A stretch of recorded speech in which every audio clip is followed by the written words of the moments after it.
Merci. Merci d'abord à l'école d'architecture de Grenoble de m'accueillir ce soir pour parler du livre, donc du deuxième livre que j'ai eu l'occasion de publier. Et puis aussi, je trouvais intéressant pour les étudiants d'architecture de revenir un peu sur mon parcours, sur un parcours d'architecte, sur un parcours de chercheur, puis pour que vous puissiez aussi de votre côté faire des choix et puis pour que vous puissiez aussi vous rendre compte que finalement c'est aussi une histoire de rencontre.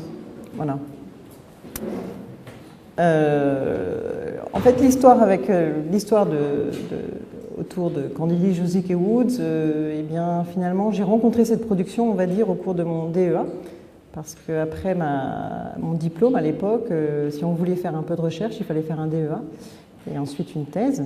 Donc ce DEA, je l'ai commencé, j'avais travaillé sur un des concepts que l'équipe utilisait à l'époque, qui s'appelle le cluster. Et puis j'avais été parallèlement confrontée un peu par le hasard, encore une fois, à dépouiller, en fait, à faire inventorier plutôt, les 80 caisses d'archives de Candilis, qui avait de son activité professionnelle, qui avait été récupérée in extremis par Beaubourg et versée au centre d'archives de l'IFA. Donc c'était des caisses qui avaient été récupérées in extremis un peu de la poubelle, quoi. C'est-à-dire que c'était une espèce c'était une sorte c'était un peu du tout va dans ces caisses. C'était un travail assez fastidieux parce qu'on en avait 80 et que c'était un stage de DEA et au départ les archives, on ne savait pas trop ce que c'était, surtout les archives d'architectes. Et puis ça m'a donné ça m'a permis de formuler quelques questions, disons. C'est-à-dire que je voyais d'un côté, au cours de mon DEA, je travaillais plutôt sur les publications de l'équipe, et puis parallèlement, j'avais ces archives qui me racontaient autre chose, qui me racontaient des choses que les publications ne disaient pas, et qui racontaient surtout que je me rendais compte que le nom de Josique et Woods n'apparaissait pas dans ces archives la plupart du temps, et que Candilis avait l'air d'être plutôt un homme d'affaires que réellement, l'architecte du moins tel que je l'imaginais. Voilà, donc il y a un premier questionnement qui s'est posé à ce moment-là. Et puis après, bien sûr, j'ai eu l'envie de continuer ce travail de recherche donc, lié à la question d'un concept, donc, qui est le cluster utilisé par l'équipe, et puis par aussi d'autres membres du Team 10. Il faut dire que Candilis, Josique et Woods ont été membres fondateurs du Team 10. En fait, le Team 10, c'est un petit groupe de personnes hétéroclites qui au départ participaient au SIAM et qui ont constitué un groupe indépendant de jeunes architectes qui voulaient raconter un peu autre chose. Voilà, donc ce cluster permettait de se dégager un peu de la pensée ambiante fonctionnaliste et de raconter, de raconter effectivement d'autres choses, d'avoir d'autres références et de projeter finalement autrement. Donc après ce DEA, j'ai voulu continuer sur le lexique utilisé par l'ensemble du Team 10, et puis le hasard a fait que j'ai déménagé dans un logement de René Gaillusté, donc René Gaillusté dont Brigitte Chansavoir parlait tout à l'heure, qui est une personne qui est très très peu connue dans l'histoire de l'architecture, qui a été plutôt même mise de côté au milieu des années 80, considérée comme proliférante. Donc j'arrivais dans cet appartement sans avoir trop de références architecturales sur tout ça, et même des a priori, puisqu'à l'école, on me disait Renaudy, Gaillusté, oh là là, non, c'est formaliste, c'est proliférant. Donc le fait d'habiter là a réorienté finalement le sujet de ma thèse, et puis j'ai décidé de travailler sur la question de la transmission architecturale. Pourquoi ?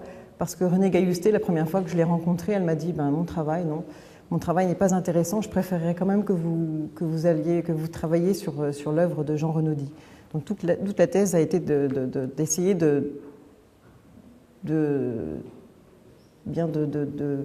creuser un peu cette énigme, ce questionnement, dire mais pourquoi elle dit ça ? Qu'est-ce que ça signifie ? Qu'est-ce que ça signifie de ce rapport comme ça entre deux architectes? Qu'est-ce qu'un architecte peut dire et faire, et qu'est-ce que l'autre peut en tirer?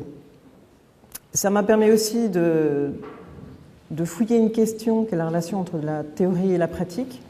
Pourquoi ? Parce que Jean Renaudy, c'est quelqu'un qui avait l'air de théoriser beaucoup, c'est-à-dire qu'il écrivait énormément, il employait des mots issus d'autres champs de la discipline, type des combinatoires, complexité, et qu'à l'inverse, René Gaillusté faisait, mais n'utilisait pas ces termes ni ce discours. Donc, c'est à l'issue de ce travail. Alors voilà, René Gaillusté, je vous la montre pour ceux qui ne l'ont pas connue. Donc c'était l'année dernière. Elle est venue donc présenter avec moi ce petit livre que je vais vous montrer d'ailleurs. Alors oui, ça a été, le fait de côtoyer comme ça René Gaillusté très rapidement, surtout très facilement, puisqu'elle habitait juste à côté de chez moi, dans un ensemble qu'elle avait construit aussi. Oui, ce que je n'ai pas dit, c'est que l'appartement dans lequel j'habitais, c'est un appartement qui était à Ivry-sur-Seine, dans le centre-ville, et qui avait été complètement remanié dans fin des années 60, début 70, par René Gaillusté et Jean Renaudy. Donc tout d'un coup, j'étais projetée dans cette histoire-là, je la rencontrais elle, je rencontrais ses collaborateurs, je rencontrais toutes les personnes avec qui elle avait travaillé, ses maîtres d'ouvrage, etc. Donc j'étais complètement impliquée dans son histoire, et tellement impliquée que finalement j'ai demandé à une personne que je connaissais qui était vidéaste de faire un film avec elle, que je ne présenterai pas ce soir parce qu'on ne peut pas tout faire, mais du moins pour vous dire que finalement ces sujets de recherche sont aussi des rencontres avec des gens, sont aussi l'occasion finalement d'en rendre compte, parce que moi je ne pouvais pas faire autrement que de m'engager comme ça d'une certaine manière avec eux, et pour aller au plus loin.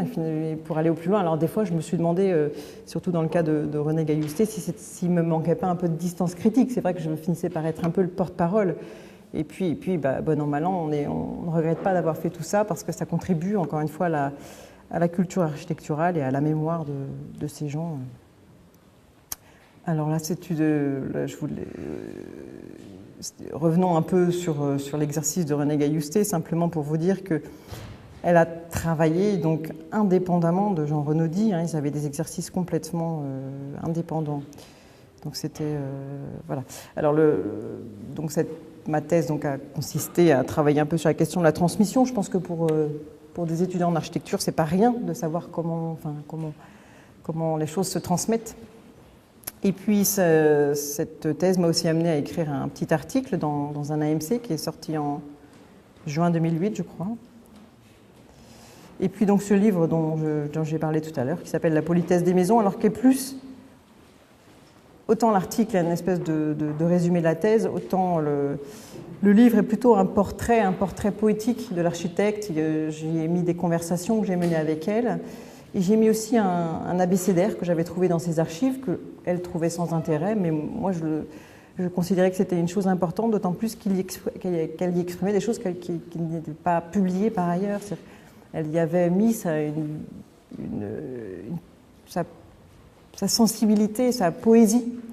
La connaissant, je finissais par penser que c'était vraiment un document important.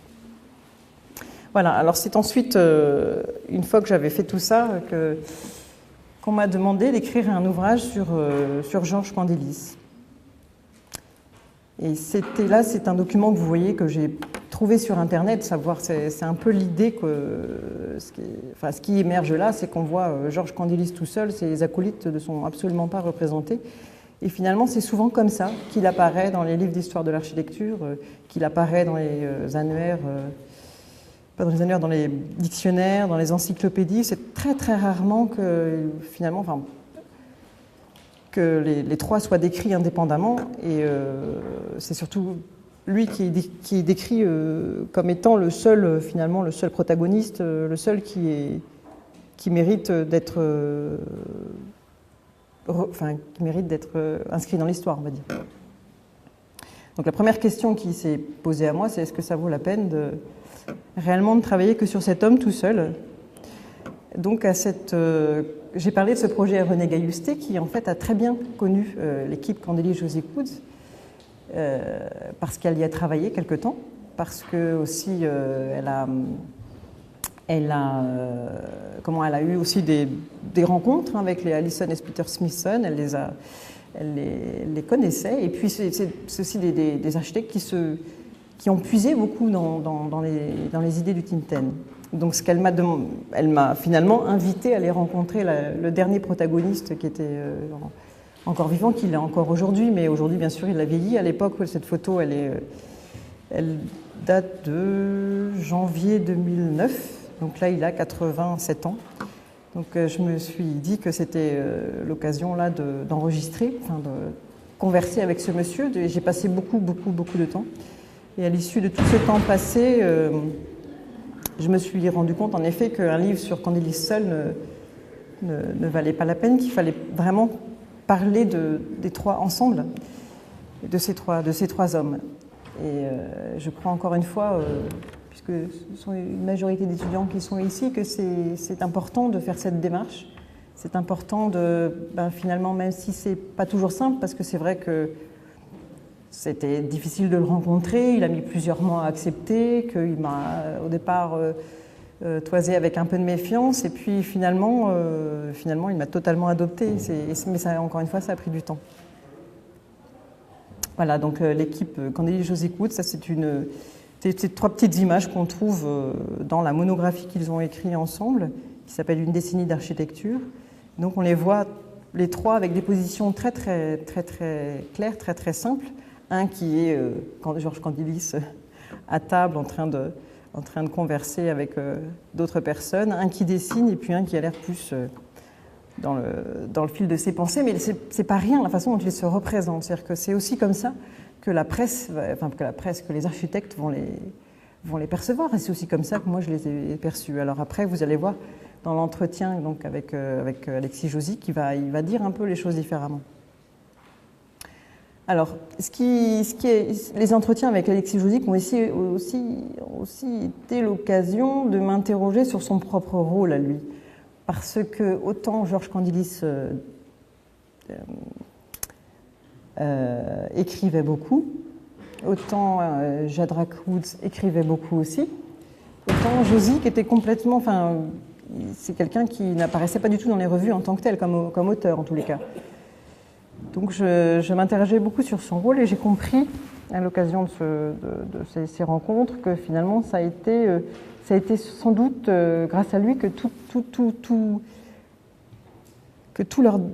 qu'ils ont pu, disons énoncer tout leur projet. C'est-à-dire que c'est lui qui avait une espèce de virtuosité graphique qui leur permettait de mettre en œuvre l'ensemble des projets qu'ils ont faits, qui leur a permis aussi d'être aussi convaincants, parce qu'il avait des dessins extrêmement persuasifs, très pédagogiques.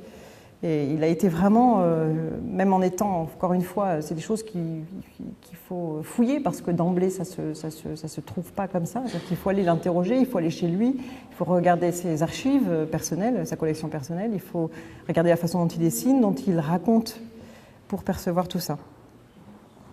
Voilà, donc ces entretiens ont donné lieu à un premier article dans la revue AMC, que vous pouvez donc consulter. Et voilà, donc ce livre, finalement, donc ça sera un livre autour de l'équipe Candilis Josy Coutts, sachant qu'ils ont travaillé à peu près une dizaine d'années ensemble. Ce qui n'est pas énorme, mais ça a été une dizaine d'années extrêmement fertile. Alors, je voudrais revenir un peu sur les projets,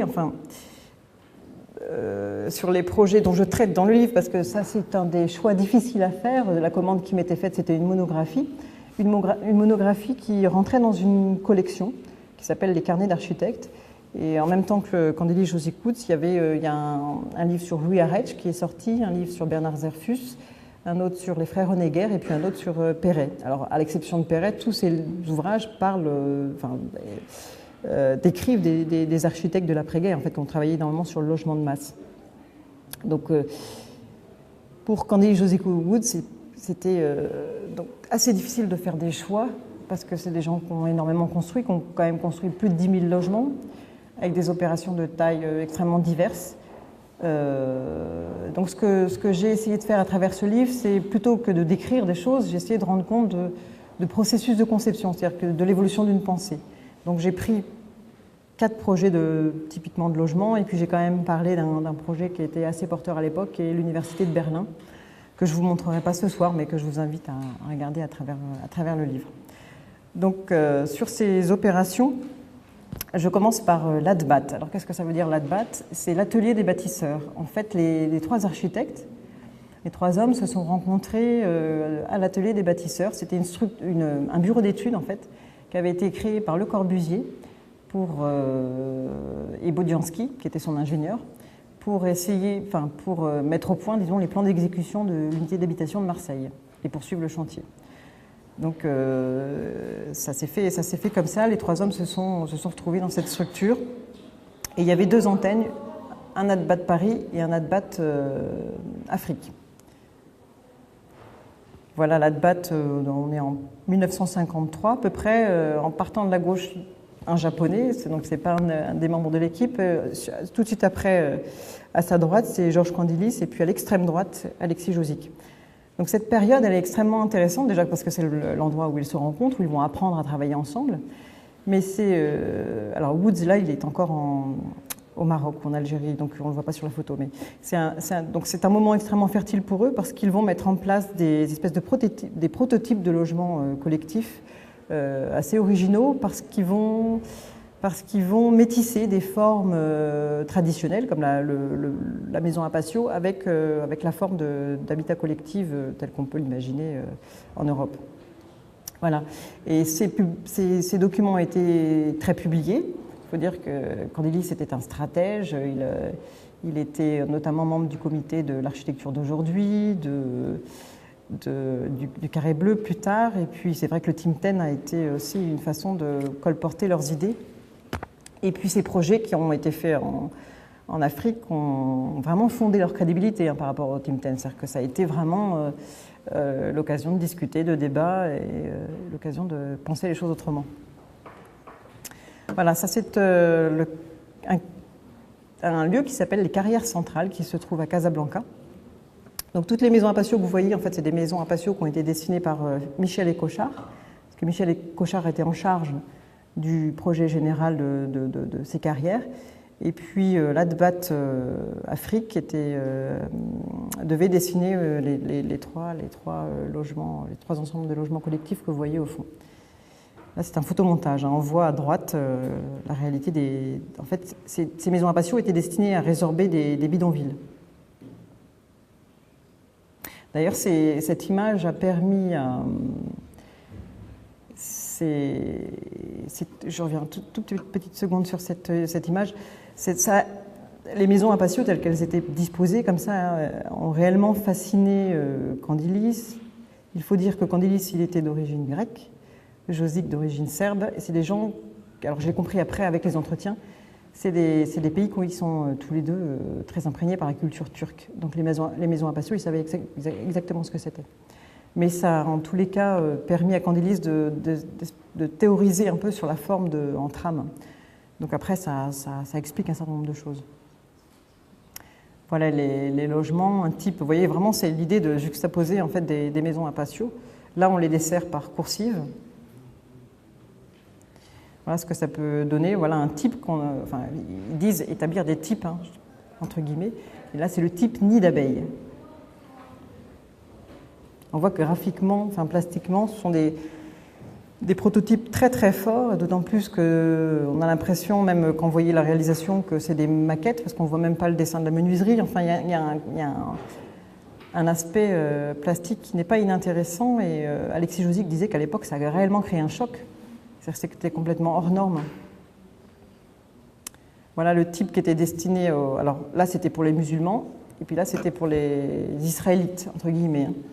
Donc il y avait des prototypes qui étaient établis comme ça, et puis suivant les populations auxquelles ils étaient destinés, on leur attribuait après une variation. Voilà dans la réalité ce que ça pouvait donner. J'aime beaucoup cette image, parce que ça donne, ça rend compte du décalage en fait entre l'architecture de l'époque et puis finalement les habitants. Là, un des prototypes qui a énormément fait parler de lui, parce que c'est un logement en fait en semi-duplex. Et ça a été très très commenté à l'époque. Renée Gaillusté, par exemple, était au courant, et la première tour qu'elle a construite à Ivry, c'était une tour de semi-duplex. Et c'est la première architecte à avoir concrétisé ce principe en France. Voilà l'immeuble semi-duplex. Alors voilà deux types dont je parlerai peut-être tout à l'heure. En haut, c'était le type trèfle, et en bas, c'est le type zeta, je crois. C'est des choses qui ont été mises en place, pareil, en Afrique du Nord, mais qui ont été ensuite déclinées avec différentes variantes en France. Voilà une construction à Alger. Alors là, on voit très très fortement l'influence d'Alexis Josic. À partir du moment où il entre en fait dans la DBAT, on voit qu'il y a énormément de couleurs. C'est aussi c'est un plasticien autant qu'un architecte qui a un réel apport plastique, encore une fois. Là, ces réalisations donc, ont été très très commentées. Là, c'est une couverture de l'architecture d'aujourd'hui en 1954, je crois. Alors, tout ça pour vous raconter une seconde étape, qui est le concours Million. Et en fait, le concours Million, c'est un concours qui avait été lancé par l'État en 1955 et qui a permis à l'équipe de se constituer. C'est-à-dire qu'ils travaillaient à l'ADBAT Paris ou à l'ADBAT Afrique. Et puis ce concours leur a permis de dire, ben voilà, on se libère de l'ADBAT et de Bodiansky et on va créer notre propre agence. Donc ce concours a été lancé dans différents départements et ils ont gagné la commande sur 3 départements, sur le département de la Seine-et-Oise et des Bouches-du-Rhône, ce qui leur a permis grosso modo de construire à peu près 5000 logements, ce qui est pas rien. Voilà, l'équipe constituée au moment du concours Million, sachant que Alexis Josic aime bien raconter qu'au départ, ses premières esquisses, il les dessinait dans sa chambre de bonne. Et ce qui est intéressant aussi dans le fait de s'entretenir avec quelqu'un qui a encore cette mémoire, c'est qu'il rend compte des conditions de production, de la façon dont les choses se réalisaient. Alors ici, pour vous dire, Alexis Josic, c'est le deuxième en partant de la gauche, et puis vous avez Georges Candilis, qui est la personne avec la moustache. Et à partir de ce moment-là, je crois qu'il lâchera jamais sa moustache. Voilà l'opération Million. Alors ce qui est intéressant ici par rapport à ce qu'on a vu tout à l'heure on a vu des prototypes qui étaient desservis par des coursives. Ici, on n'est plus dans la même logique. On est dans une logique d'assemblage par 2, puis par 4, c'est-à-dire par 2 via les sanitaires, et puis par 4 via les coursives. Et puis c'est très intéressant cette rupture, c'est parce que autant on retrouve ces plans de logement un peu ailleurs, c'est-à-dire qu'il y avait presque des plans du MRU, des plans du MRU qui étaient très semblables à ceux que l'équipe propose pour l'opération Million. Et là, finalement, ce qui les détache de la production courante de l'époque, c'est vraiment la question de l'assemblage, c'est la façon dont eux vont proposer des petites unités comme ça pour composer le tout. Et ça va être vraiment leur façon de fonctionner pendant un certain temps, jusqu'au concours, grosso modo, de Toulouse de Mirail. Voilà, alors ça, je vous ai fait un parallèle avec une opération qu'ils avaient construite pour... Ah oui, ce que je n'ai pas dit, c'est que l'opération Million, elle avait été lancée à l'issue de l'appel de l'abbé Pierre en 1954. Donc, je ne sais pas si vous connaissez l'histoire de l'abbé Pierre, mais donc il y avait eu des gens qui étaient extrêmement mal logés, qui étaient morts de froid. Donc l'État avait pris cette urgence pour construire cette opération, pour lancer cette opération Million. Opération Million voulant dire construire un logement de 3 pièces de 48 mètres carrés pour 1 million de francs, sachant qu'à l'époque, une 4 chevaux vaut à peu près 400 000 francs. Donc un logement égale 2 à 3 voitures. C'est-à-dire que les voitures étaient chères, mais bon, ça vous donne un ordre de grandeur. Alors, je vous ai mis ce petit parallèle parce que, donc, à droite, c'est une opération qu'ils ont construite juste un tout petit peu avant pour Emmaüs. Et alors, ce qui m'amusait beaucoup, c'est le dessin qui est tout en dessous. C'est-à-dire c'est un dessin qui a été réalisé par Alexis Josic, mais on voit d'où il vient. C'est-à-dire que c'est vraiment l'esthétique, c'est le réalisme socialiste, quoi. Et ce qui est intéressant aussi dans cette équipe, ce que je n'ai pas dit, mais c'est l'occasion d'en parler, c'est-à-dire que aucun des 3 n'a suivi la formation Beaux-Arts à Paris. C'est-à-dire qu'ils arrivent à Paris, Woods est même pas architecte en fait, n'a pas la formation d'architecte. Candilis a fait une formation à Athènes et Josic à Belgrade. Donc c'est des gens qui n'ont pas suivi le cursus Beaux-Arts. Il faut dire qu'au Beaux-Arts, il n'y avait pas d'enseignement du logement avant, jusqu'en 68. Il faut se mettre ça dans la tête parce que c'est un truc, c'est abracadabrant quand on se rend compte de ça, alors que parallèlement dans la production contemporaine, on ne faisait que du logement, mais dans les ateliers officiels, parce qu'il n'y avait pas que des ateliers officiels, mais dans les ateliers officiels des Beaux-Arts, il n'y avait pas d'enseignement du logement. Donc les jeunes élèves allaient chercher des profs extérieurs qui puissent un peu leur raconter la façon dont on pouvait édifier et penser le logement à l'époque. Voilà. Donc c'est aussi ça, je pense, qui a beaucoup fait la célébrité de l'équipe, c'est-à-dire que c'est des gens qui ont renouvelé aussi la façon de penser le logement parce qu'ils étaient ils venaient de pays qui avaient des pensées un peu différentes. Et Josic m'a dit qu'eux, ils avaient un enseignement du logement à l'inverse. Voilà, alors ce concours, c'est l'occasion aussi de faire ces dessins dont je vous parlais tout à l'heure, extrêmement persuasifs pour dire, voilà, nous, on ne veut pas de l'empilement de cellules, on ne veut pas de la juxtaposition, on va faire autrement. Des grandes fenêtres pour que les enfants, par exemple, puissent voir l'extérieur, puissent voir le ciel. Et c'est l'occasion de construire un discours. Voilà une opération à Gagny, alors extrêmement sommaire. Vous voyez, finalement, la seule richesse de ces bâtiments, c'est vraiment dans l'écriture des façades. Il faut dire qu'il y avait assez peu de moyens pour les faire. Voilà une opération à Marseille.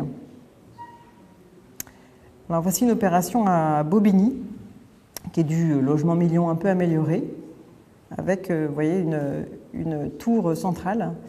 Alors ici, cette opération pose la question du patrimoine de ces années-là aujourd'hui, parce qu'aujourd'hui, elle est menacée, c'est-à-dire qu'aujourd'hui, elle est sous la coupe d'un ANRU, donc d'un projet de l'Agence nationale de renouvellement urbain, et qui prévoit d'en raser la moitié, d'en garder un petit bout comme ça, mais sans garder la cohérence de l'ensemble. Il faut dire par ailleurs que l'opération avait été assez abîmée par une opération Palulos dans les années 80. Donc il y a une espèce de paradoxe, parce que cette maquette que vous voyez, elle est à Beaubourg aujourd'hui, c'est-à-dire qu'on la considère comme une œuvre, et puis dans la réalité, ça se passe autrement. Dans la réalité, il y a des gestionnaires et des maires qui choisissent de démolir tout ça. Donc on est à une période vraiment charnière, c'est-à-dire qu'on est aujourd'hui, dans une période de renversement, c'est-à-dire qu'on commence à s'intéresser à ces ensembles, on commence à les labelliser patrimoine du XXe siècle. Cette opération a le label patrimoine du XXe siècle. Et puis à côté de ça, il y a des politiques gouvernementales qui mettent tout ça en péril. Voilà, c'est toujours l'opération de Bobigny. Alors, je vais parler d'une troisième période de leur production, qui est l'extension de Bagnols sur 16. En fait, en 1954, donc l'État lance la construction de la première centrale d'énergie nucléaire, et qui est à 30 km d'Avignon, 30 km de Nîmes, et puis à 10 km de Bagnols sur 16. Donc c'est l'occasion à Bagnols de construire une petite ville pour les cadres du CEA. Et c'est l'équipe, donc Candélie, Josic et Woods, qui est mandatée pour le faire, mais visiblement, ce n'est pas une commande directe. Il faut savoir aussi que c'est une équipe alors à l'époque, pour avoir des commandes publiques de logement, il fallait globalement avoir le Grand Prix de Rome. Et eux, bien sûr, n'ayant pas suivi le cursus Beaux-Arts, ils n'ont pas le Grand Prix de Rome. Donc la plupart des commandes qu'ils ont, c'est des commandes qui sont liées à des concours. Parce que les concours, c'est vraiment la seule voie qu'ils ont pour accéder à ce type de commande. Bagnols sur 16, c'est un peu l'exception. Ils ont la commande par le biais d'un entrepreneur qu'ils connaissent bien. Et puis, au fur et à mesure, ça leur permet de construire l'ensemble de l'opération, enfin une grande partie du moins. Donc cette opération, elle commence en 1956, donc juste après le milieu. Voilà l'équipe à peu près donc à la fin des années 57 par là. Là, on voit Woods. Alors, Woods, c'est la personne qui tient le plan avec la chemise blanche. À sa gauche, il y a Alexis Josic. Et puis, en haut, c'est Georges Candilis avec toujours le besoin de se mettre en avant. Cette photo est assez drôle. Voilà, là, donc, ils ont leur agence qui est en plein quartier latin, qui est rue Dauphine. Alors, voilà Bagnols sur 16. Donc, au nord, vous avez la ville ancienne. Et tout ce qui est au sud, c'est ce qu'ils proposent de faire, l'extension. Donc, vous voyez déjà... ça vous donne une idée de la façon dont on pensait la ville à l'époque. C'est-à-dire que la ville ancienne est intéressante, mais on en fait une nouvelle complètement opposée à cela, les vides étant c'est très très important. Donc il y a quatre quartiers, on va dire. Un quartier tout à fait à gauche qui est le quartier de la Coronelle. Un quartier un petit peu plus vous voyez qui est en forme d'ellipse, en fait, c'est le quartier de la Citadelle qui va être conçu et construit sur le mode du million. Et puis sur la droite, vous avez le quartier des Escanaux, qui est un ensemble plus hétéroclite. Et tout à fait encore à droite, c'est un ensemble de villas qui sont destinées au cadre du CEA. Alors ici, c'est l'occasion d'expérimenter vraiment encore plus des modes d'habiter alternatifs qu'on n'a pas vus, enfin qui n'ont pas été proposés ailleurs. Alors vous voyez, par rapport à ce qu'on voyait tout à l'heure, ici c'est la citadelle. Donc c'est une version du million améliorée avec davantage de couleurs, davantage de travail pictural. Et quand on voit, vous enlevez les voitures, là on a l'impression, enfin cette opération elle pourrait être livrée quasiment aujourd'hui. Hein. Et quand vous voyez les voitures, on se rend compte. Hein. C'est-à-dire qu'il y avait réellement une invention que je pense qu'on ne ferait pas mieux aujourd'hui. Voilà le quartier des Escanaux vu d'un peu loin. Alors ces photos couleurs, elles sont assez rares. Il y en a certaines que j'ai été dénichées dans les archives de la collection de Josic et qui n'avaient pas été, que je n'avais pas vues ailleurs. C'est-à-dire que le fait d'aller fouiller dans ces archives, ça a été aussi l'occasion de découvrir des documents inédits, vraiment inédits. Et je ne pensais absolument pas, en effet, qu'à l'époque, on pouvait employer ce type de couleur. Parce que c'est vrai que la plupart des publications sont en noir et blanc. Ici, on est devant une des tours. Je crois que c'est la tour des célibataires, avec devant, en premier plan, une des maisons. Alors ça, ce dessin, c'est le dessin qui figure sur l'affiche, mais c'est aussi un dessin qui est vraiment moteur de leur conception du logement. C'est-à-dire qu'un logement doit être comme ça, avoir des pièces qui ont plusieurs portes, qu'on puisse tourner et faire pas se trouver enfermé dans une boîte. C'est vraiment une des obsessions d'Alexis Josic, pas se retrouver vraiment en cul-de-sac en fait. Et c'est vraiment comme ça qu'il pense les choses, c'est-à-dire que finalement on peut faire qu'une chambre devienne un séjour, si pour peu qu'elle soit proche de la cuisine, etc., etc. Il y a vraiment l'idée d'une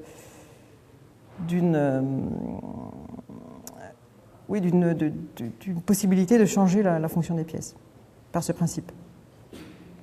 Alors voilà, ça c'est un document très intéressant parce que je trouve qu'il est assez représentatif de leur pensée. C'est l'idée d'une combinatoire, c'est-à-dire qu'on établit un noyau fixe et puis on va y greffer autour, en fonction de ce qu'on a besoin, les différentes pièces possibles.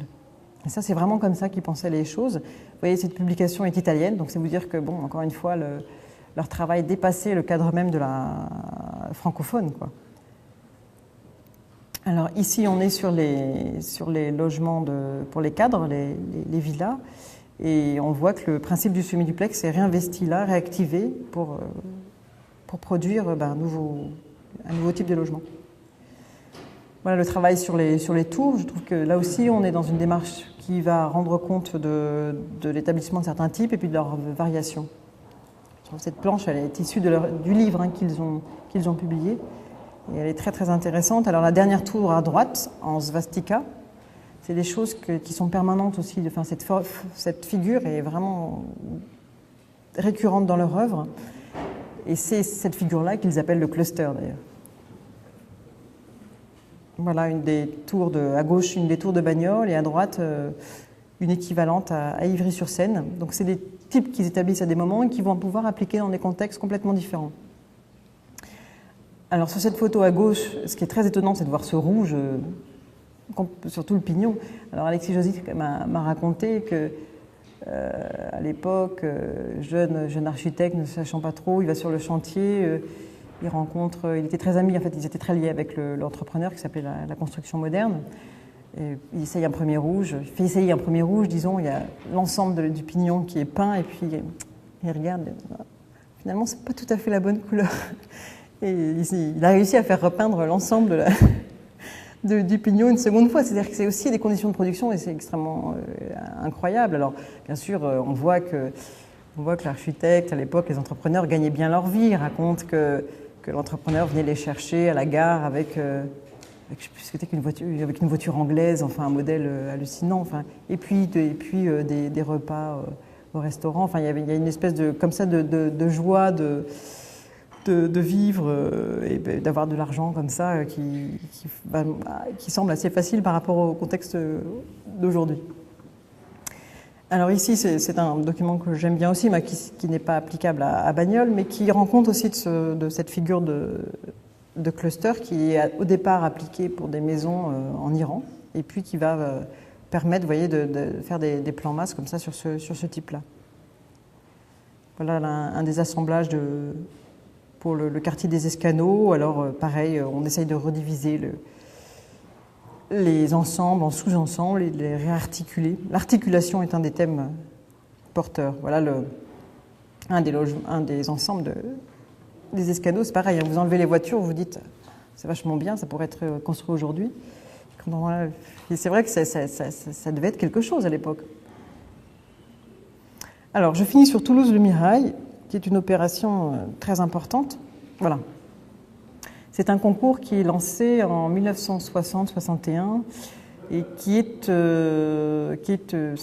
alors à l'époque, on n'était pas encore dans la création des villes nouvelles. C'est une ZUP, une zone à urbaniser en priorité, donc qui est prévue en grande partie pour les gens qui travaillent dans l'aéronautique.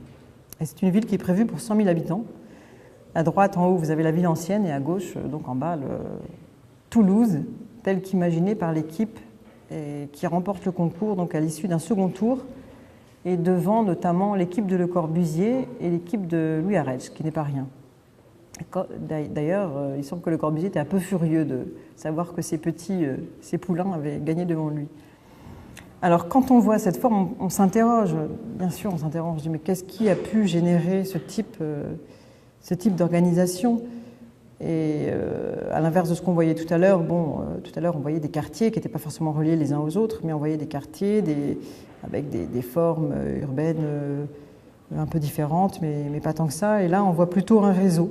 C'est-à-dire que là, ils ont aussi cette échelle-là, cette échelle de programme les laisse un peu dans le désarroi. C'est vrai qu'ils ne savent pas comment commencer. Et finalement, c'est vraiment la métaphore de la relation. C'est vraiment tout un discours qui va leur permettre de faire. Il se trouve aussi qu'Alexis Josik est très inspiré par le monde organique depuis très très longtemps. Donc, comme pour eux, c'est hors de question de refaire des villes telles qu'ils imaginent les voir dans les grands ensembles. Enfin, c'est hors de question pour eux de faire des compositions. Ils substituent à la notion de composition l'idée d'organisation, donc l'idée d'une architecture comme ça qui serait infinie, qui pourrait proliférer, qui pourrait se transformer. Parce que, encore une fois, c'est sans doute l'angoisse de la commande qui fait qu'ils ne peuvent pas penser les choses autrement. C'est-à-dire que moi, je défie quiconque aujourd'hui de se mettre sur une planche et d'imaginer une ville de 100 000 habitants pour essayer de construire un discours cohérent. C'est pas du tout, c'est vraiment une commande difficile. Et en même temps, ce que j'ai compris avec Alexis Josik, c'est qu'ils avaient un réel enthousiasme. C'est-à-dire convaincus que l'architecture allait changer les choses. Voilà, donc alors bien sûr, dans le livre, je me questionne sur tout ça, hein, sur la façon dont ça s'est produit. Et puis ce qui est intéressant, c'est de voir comment un dessin comme ça extrêmement fort peut générer en architecture, comment ça va se transformer hein, pour faire du bâti. Alors, je vous montre cette photo parce qu'elle est assez drôle. C'est donc la présentation de la maquette au jury du concours. Et on voit donc à droite Georges Candelis, à sa gauche Alexis Josik, qui sont quand même assez jeunes. Hein. Voilà, alors ça c'est un petit dessin de Allison et Peter Smithson. Je vous le montre parce que c'est une des références en fait de Alexis Josik et de l'équipe. Alors c'est Alexis Josik qui était en charge du projet de Toulouse-le-Mirail. C'est pour ça que je parle souvent de lui. Mais donc ce projet de Allison et Peter Smithson avait été très publié, bien sûr très commenté au sein du Team 10. C'était un projet pour Hauptstadt Berlin. C'était un principe comme ça de bâtiment continu qui passait au-dessus des rues et auquel on pouvait accéder par le biais de passerelles. Alors Toulouse-le-Mirail, Toulouse-le-Mirail, c'est ça, c'est une grande dalle sur laquelle s'implantent des immeubles qu'ils appellent linéaires. C'est un centre linéaire, voilà. C'est un centre linéaire, et là on voit pareil, hein, l'idée de la ville future, et qui n'est pas banale à l'époque, hein, qui est banale plutôt à l'époque, parce qu'on trouve chez Perret et puis chez Le Corbusier ce type de principe, hein, vraiment des villes hautes qui seraient réservées aux piétons et toutes les voitures circuleraient en dessous. Et en même temps, cette idée de reconstituer la ville ancienne avec les vins Nicolas, le Félix Potin, etc., je trouve ça assez drôle. Alors voilà, là le premier hiatus, il se trouve là, entre le dessin qu'on a vu tout à l'heure et puis la maquette. Ben là, il faut construire, il faut faire, il faut imaginer des formes. Et puis on se rend compte que là, la question de la transformabilité de tout ça, de l'évolutivité, ben là, a quand même une limite. Donc ça, ça doit être la deuxième maquette pas du concours, hein, mais du projet d'ensemble. La réalité. Alors la réalité, d'après ce que j'ai compris, c'est qu'il y a eu énormément d'options du programme qui n'ont pas été réalisées. Et puis les logements qui étaient au départ pensés comme des logements envisagés dans la mixité, hein, on va dire comme dans la ville ancienne, et finalement il y a eu quasiment que des maîtres d'ouvrage sociaux qui ont construit, donc rapidement un type de population qui était toujours le même, et puis après avec les problèmes qu'on sait dans les années 60, la fin des années 70. Et alors là, oui, je commente juste un tout petit peu plus cette image, c'est qu'en fait, par rapport à ce qu'on a vu tout à l'heure, là c'est une architecture qui ne parle plus, c'est-à-dire que ces compositions de façades sont extrêmement abstraites, c'est quasiment la mort de l'architecture. Et ce qui est intéressant dans ce projet, c'est que finalement ils se sont rendus compte qu'ils n'arrivaient pas à faire, et qu'en n'arrivant pas à faire, ils n'arrivaient plus à travailler ensemble. C'est vraiment la fin de leur collaboration.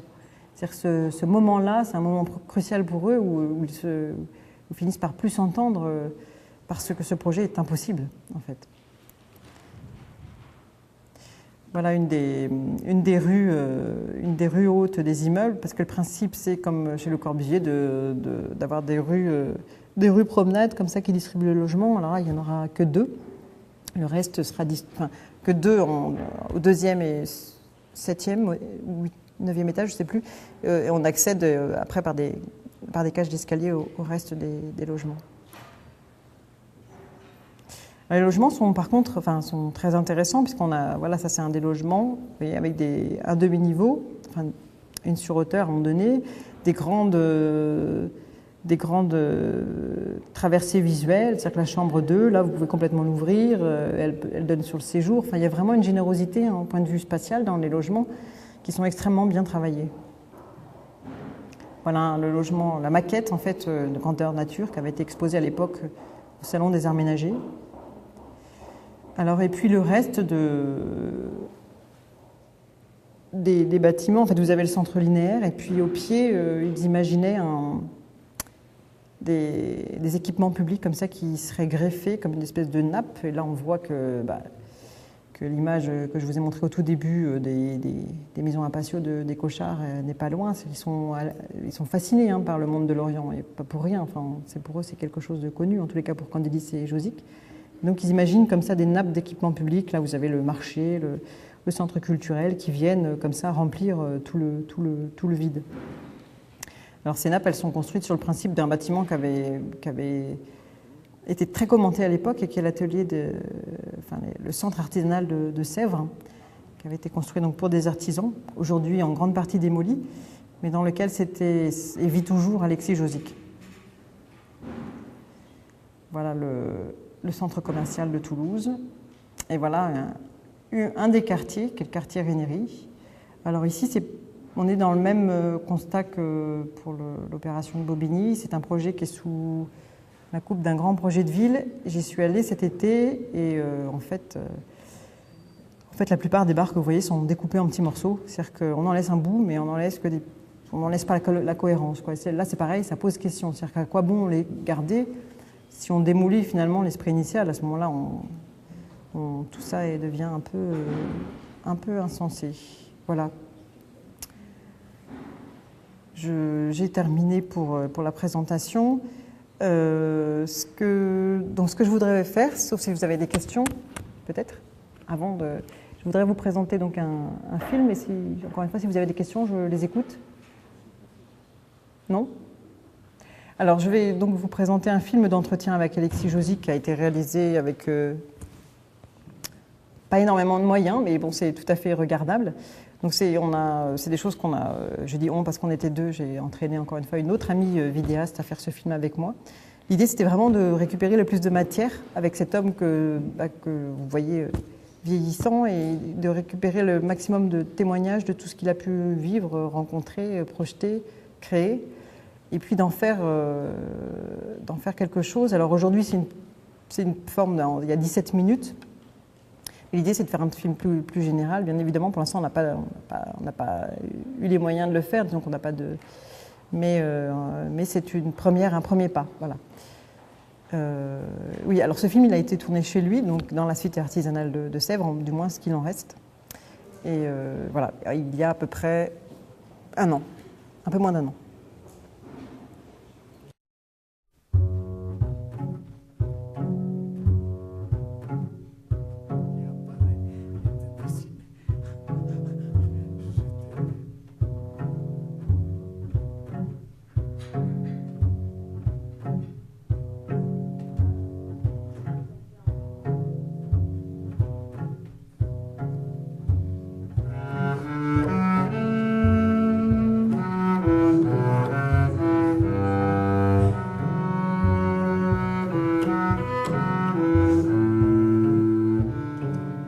Chacun a fait ce qu'il savait le mieux faire.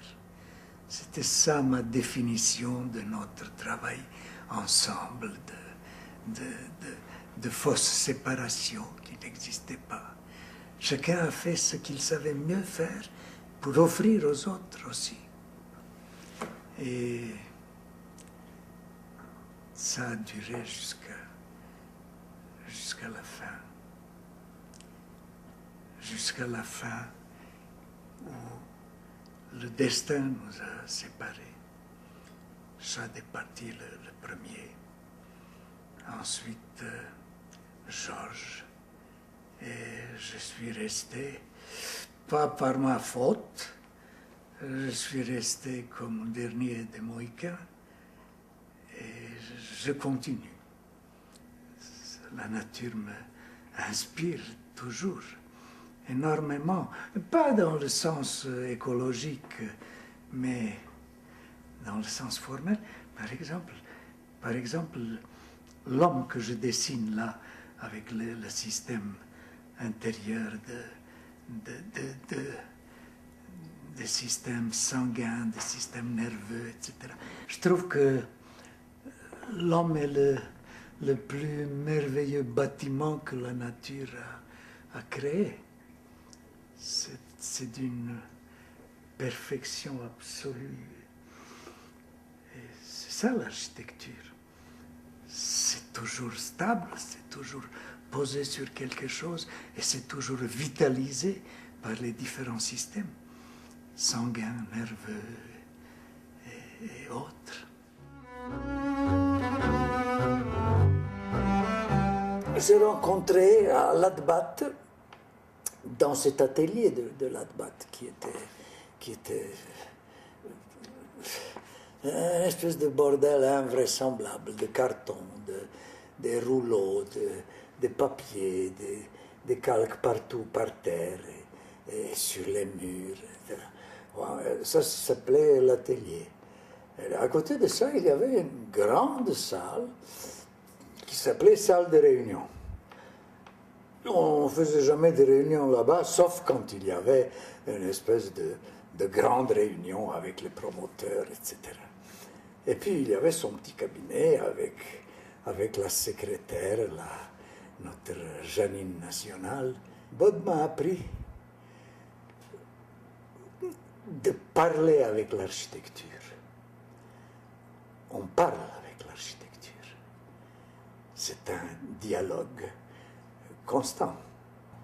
Il nous a appris qu'un logement, ce n'est pas une somme de chambres, c'est une somme des lieux. Des lieux.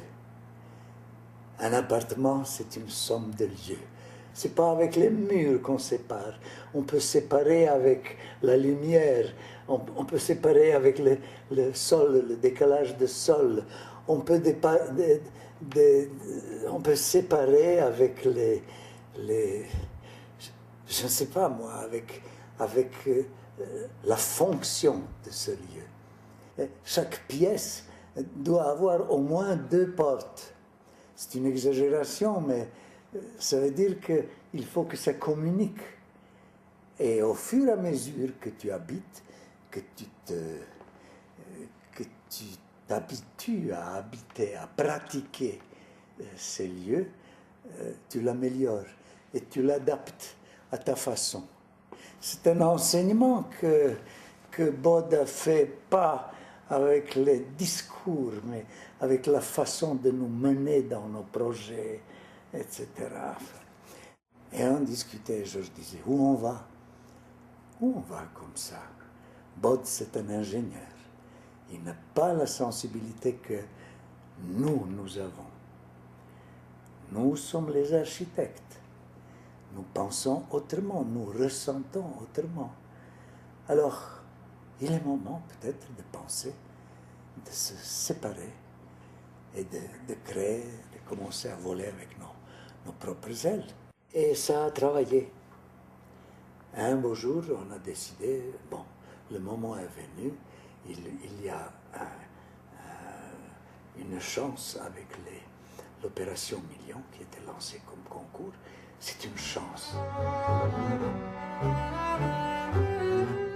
Le concours Million, c'était lancé par le gouvernement français à cette époque-là, à propos de l'abbé Pierre, qui a commencé à aider les gens comme il pouvait.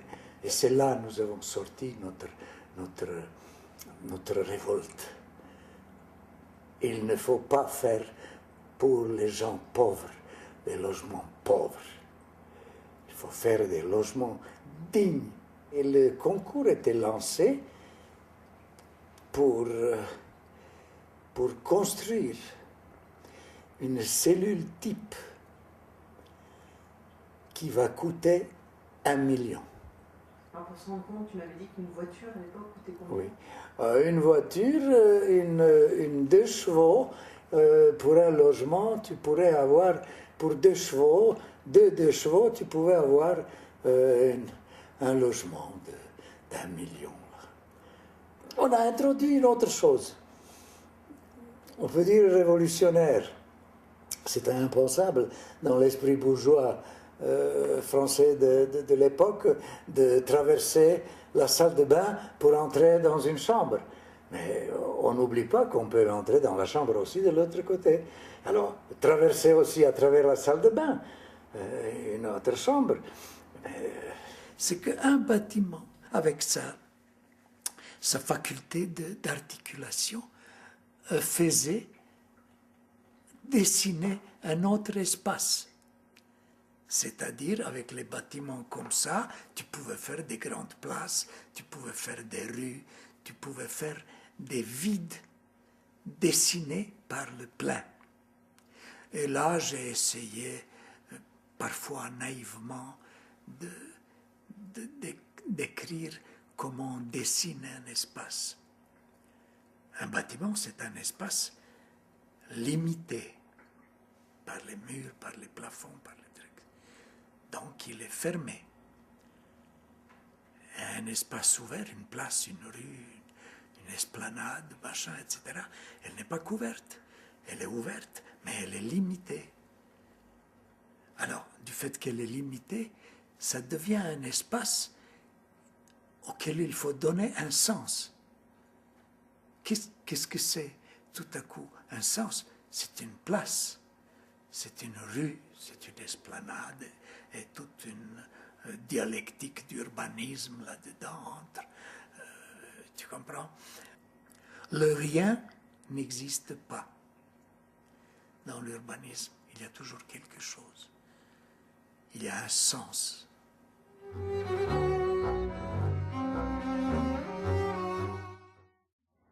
Moi, j'étais formé par les architectes, par les peintres, par mon père. L'homme qui m'a formé, c'est mon père, il n'y a pas de doute. Qui m'a permis tout ça, qui m'a envoyé à Paris. C'était le dessin, donc, toi. Hein? Toi, c'était le dessin. Le dessin. Je faisais quand même des projets. Oui, bien sûr, avec...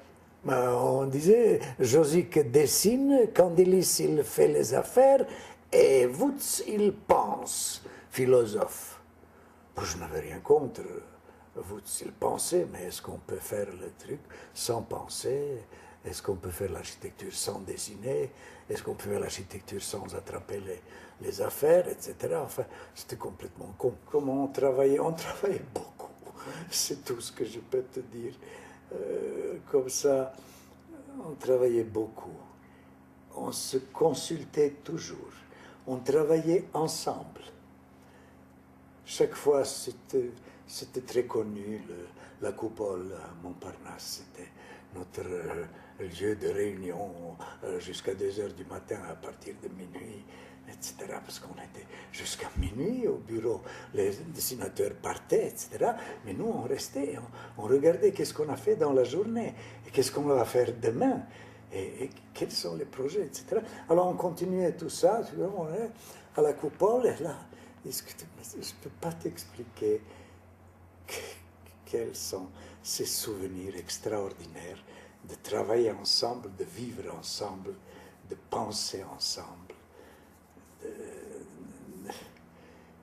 C'est formidable. Georges, il avait d'abord ça. On m'a demandé un jour, est-ce que Georges savait dessiner? Je dis non, il ne savait pas dessiner, il ne savait même pas dessiner un carré. Il ne savait pas dessiner. Mais je dis pourquoi faire? Il avait une conviction quand il parlait. Et il avait un pouvoir de convaincre. Oh, pourquoi dessiner? Qu'est-ce que ça veut dire? Savoir dessiner. Et Shad, c'était autre chose. C'était un anglo-saxon, un irlandais. Curieux personnage. Très intelligent, une intelligence prodigieuse. La vitesse de compréhension de choses, etc. C'était une facilité, mais pas tellement dans la création architecturale. Il était plusieurs fois, après le plan de Bagnols-sur-Cèze que j'ai fait un peu dans la nuit, un peu comme ça. Je ne comprends pas. Comment vous lisez le programme et tout à coup, demain, vous faites le projet? Bah, je dis, écoute, c'est comme ça, on ne se casse pas trop la tête, on attaque, on te demande de faire ça, tu attaques, etc. Alors que dans son esprit, ce n'est pas possible. Il faut mijoter la chose, il faut analyser, Et c'est vrai, il faut analyser. Mais moi, je n'étais pas ce tempérament-là. Je voulais voir tout de suite le résultat, je voulais tout de suite m'amuser en dessinant. Évidemment, Toulouse était un projet le plus important pour moi, mais ça a duré tellement, et ça se déformait tellement, et c'était tellement critiqué, et au début glorifié, etc. C'est un acte intégral. Tout ce que je savais, j'ai mis dedans. Même si ça ne se voit pas, parce que malheureusement, ça ne se voit pas, on n'a jamais abouti à faire la ville de Toulouse-Mirail telle qu'elle était conçue. Jamais. Faire une ville, c'est un acte très sérieux. D'abord, il faut avoir une raison pour faire une ville. Il faut avoir un site pour faire une ville. Il faut avoir un engagement total, national, pour faire une ville. Il faut qu'un État le veuille à cet endroit-là, sur ce projet-là, pour que ça puisse éventuellement réussir. Moi, ce que je rêvais, est-ce que moi, je peux réussir à faire vivre un tas de gens ensemble, l'un à côté de l'autre? C'est très difficile. Le plus dur, c'était de créer une ville comme ça à partir de rien. À partir de rien. C'est pour ça que je disais après, finalement, je rêvais. C'est pour ça que nous avons parlé du centre linéaire, parce que les bâtiments étaient des expressions linéaires des logements. Et que finalement, on a appelé nos bâtiments les bâtiments-rues. Pourquoi les bâtiments-rues? Parce qu'au rez-de-chaussée, c'était public. Tu passais là-dedans, tu pouvais installer les crèches, les écoles, je ne sais pas quoi, machin. Et puis, 3 étages enfin, tu peux faire une autre rue. Une autre rue dans laquelle tu vas faire autre équipement qui correspondent au nombre de logements qui sont là-dedans, etc. Ce qui nous a amené à monter très haut, c'était une autre raison, c'est qu'il fallait au départ au moins rentabiliser la construction. Nous n'avons jamais arrêté de travailler ensemble, même quand on a séparé les cabinets et tout ça, nous gardions le contact. Toujours on se voyait et on échangeait les choses. Chaque fois, c'était presque impossible pour moi ou pour les autres aussi de ne pas lui parler de projets que j'imagine ou que je me prépare à faire. J'avais besoin de cet échange avant de vraiment attaquer le concept de projet.